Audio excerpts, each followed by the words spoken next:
Baik, sebelum memulai materi, alangkah baiknya saya mengaturkan pangastung karo panganjali umat. Om Swastiastu.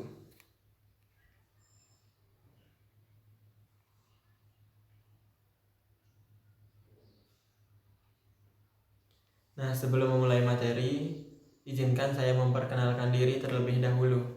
Perkenalkan, nama saya Imade Agus Kusumawijaya, NIM 20110210042, kelas PBSA 1B Siang, nomor absen 14.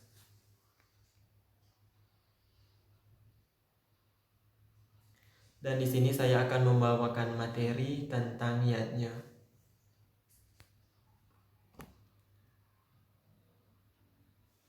Nah, apa itu yatnya?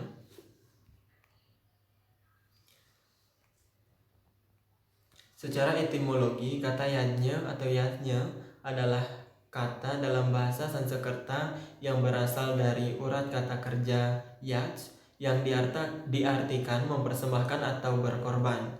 Dari kata yaj yang kemudian menjadi kata yatnya yang berarti persembahan atau pengorbanan atau korban suci.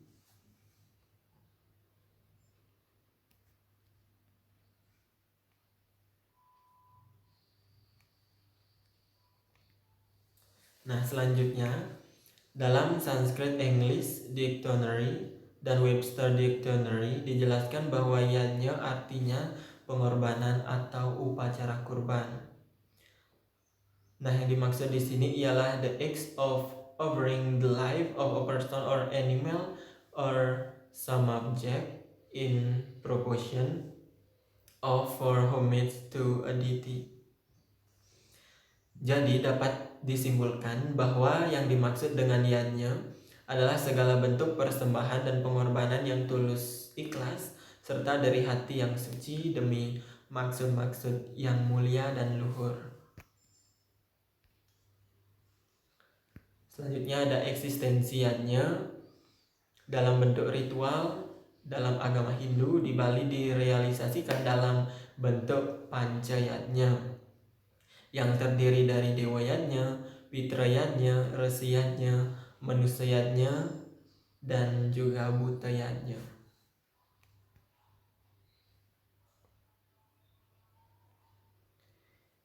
Nah, yang pertama ada dewa yajna. Dewa yajna adalah persembahan kepada para dewa yang cenderungnya mengaturkan saji-sajian yang dipersembahkan dengan penuh ramah tamah, seperti persembahan yang dilakukan dalam setiap hari purnama, tilem, saraswati, pagarwesi, galungan kuningan, pada setiap tumpek, dan hari-hari suci keagamaan lainnya. Dan pada contoh gambar di samping yaitu Piodalan. Yang kedua yaitu ada Pitra Yajna. Nah, Pitra Yajna ialah persembahan kepada roh leluhur dan pelaksanaan upacara baik kematian, baik dalam penguburan maupun dalam pembakaran mayat. Nah, di samping ini adalah contohnya.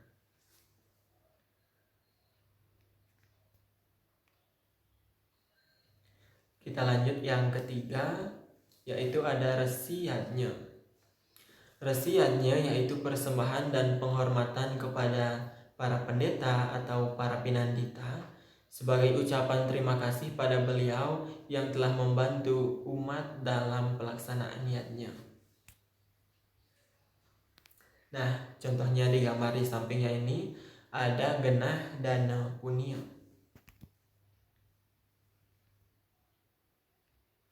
Selanjutnya yang keempat yaitu manusia yajna. Nah, manusia yajna adalah upacara penyucian yang ditujukan kepada manusia, mulai dari upacara pernikahan hingga ajal tiba. Dan contoh gambar di samping yaitu upacara metlu bulanan atau 3 bulanan.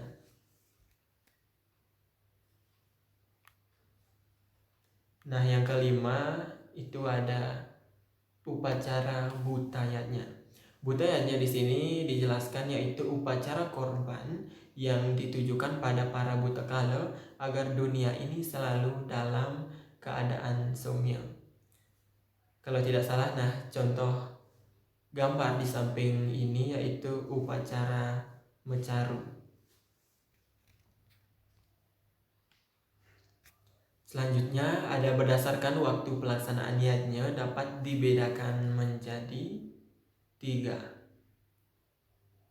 Dapat dibedakan menjadi yang pertama yaitu nitya yajna, yaitu yajna dilaksanakan setiap hari contohnya.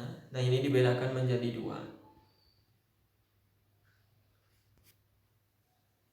Ada nitya yajna dan naimitika yajna. Untuk contoh nitya yajna yaitu ada trisandya, yaitu bentuk yajna yang dilaksanakan setiap hari dengan kurun waktu pagi hari, siang hari, dan sore hari.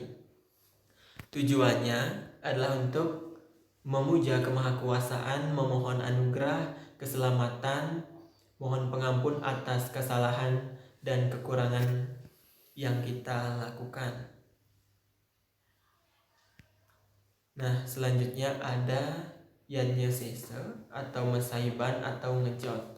Adalah yajna yang dilakukan kehadapan Ida Sang Yang Widiwasa beserta manifestasinya setelah memasak atau sebelum menikmati makanan. Tujuannya adalah sebagai ucapan rasa syukur dan terima kasih dan segala anugerah yang telah dilimpahkan kepada kita. Nah, tempat-tempat melaksanakan persembahan yajna sesa adalah sebagai berikut.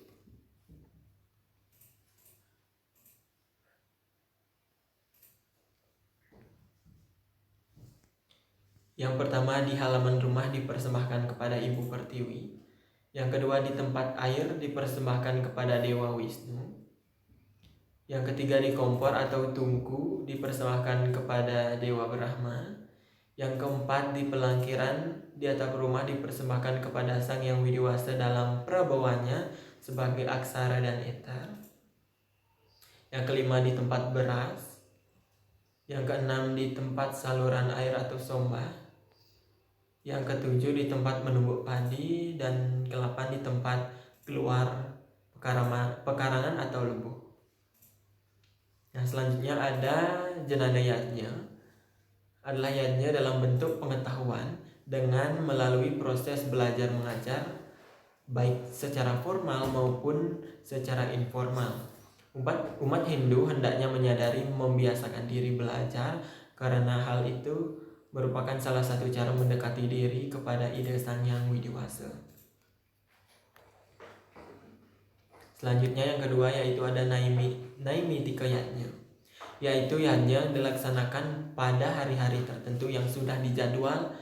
Dasar perhitungan adalah yang pertama berdasarkan perhitungan wara, perpaduan antara triwara dengan pancawara. Contohnya Kajang Klion, perpaduan antara Pancawara dengan Saptawara, contohnya Buddha Wage, Buddha Klion, Anggara Kasih, dan lain sebagainya. Selanjutnya berdasarkan perhitungan wuku, contohnya Galungan, Pagarwesi, Saraswati, dan juga Kuningan. Selanjutnya juga ada berdasarkan atas perhitungan sase, contohnya Purnama, Tilam, Nyepi, dan Siwaratri, dan juga lain sebagainya. Secara kuantitas yajna dapat dibedakan menjadi yang pertama nista, artinya yajna di tingkatan kecil dibagi menjadi 3, yaitu Nistaning nista adalah terkecil di antara yang kecil, Madhyaning nista adalah sedang di antara yang kecil, Uttamaning nista adalah terbesar di antara yang kecil. Setelah itu ada madhya, artinya sedang, yang terdiri dari 3 tingkatan. Yang pertama nistaning madhya adalah terkecil di antara yang sedang, madhyaning madhya adalah sedang di antara yang sedang, dan uttamaning madhya adalah terbesar di antara yang sedang. Setelah itu ada uttama, artinya besar, yang terdiri dari 3 tingkatan. Yang pertama nistaning uttama adalah terkecil di antara yang besar. Yang kedua madhyaning utama adalah sedang di antara yang besar, dan yang ketiga utama adalah yang paling besar.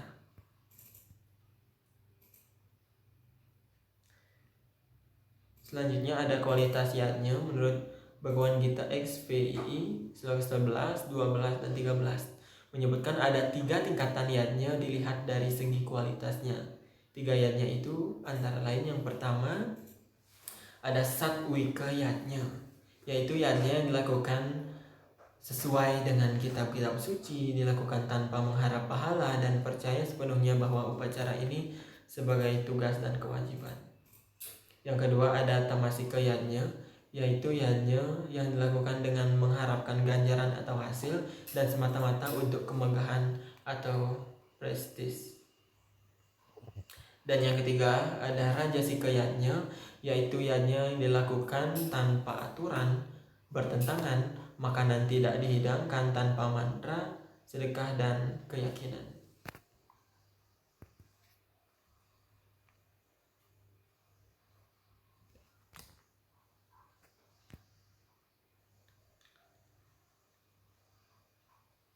Dari 3 kualitas pelaksanaan yatnya di atas dijelaskan ada 7 syarat yang wajib dilaksanakan untuk mewujudkan satwika yatnya, yaitu srada, artinya melaksanakan yatnya dengan penuh keyakinan.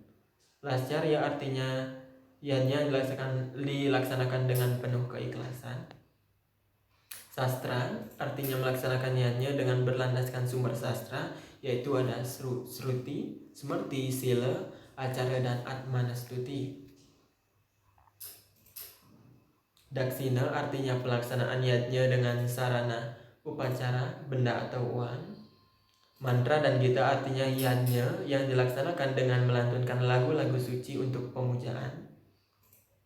Lainnya ada anawasewa, artinya yatnya yang dilaksanakan dengan persembahan jamuan makan kepada para tamu yang menghadiri upacara. Selanjutnya ada nasmita, artinya yatnya yang dilaksanakan dengan tujuan bukan memamerkan kemewahan atau kekayaan. Tujuan yatnya. Yatnya merupakan kewajiban bagi umat Hindu untuk melaksanakannya.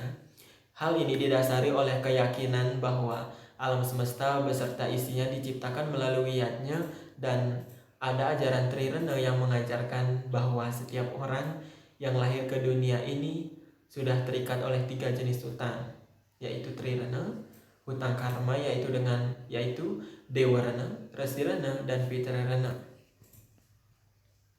Dengan menyadari akan kewajiban tersebut, maka merupakan tugas dan kewajiban setiap orang untuk melaksanakan yatnya, karena yatnya memiliki tujuan yang sangat mulia dan luhur, antara lain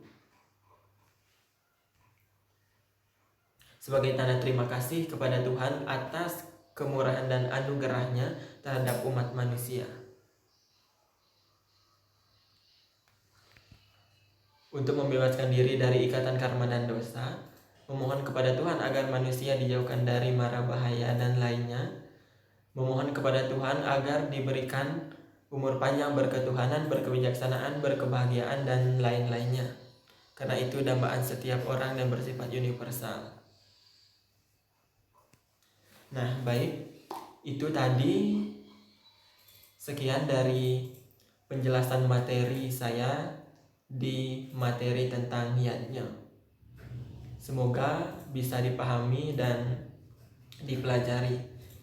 Apabila ada salah kata, saya memohon maaf. Saya tutup penjelasan materi ini dengan Paramasanti.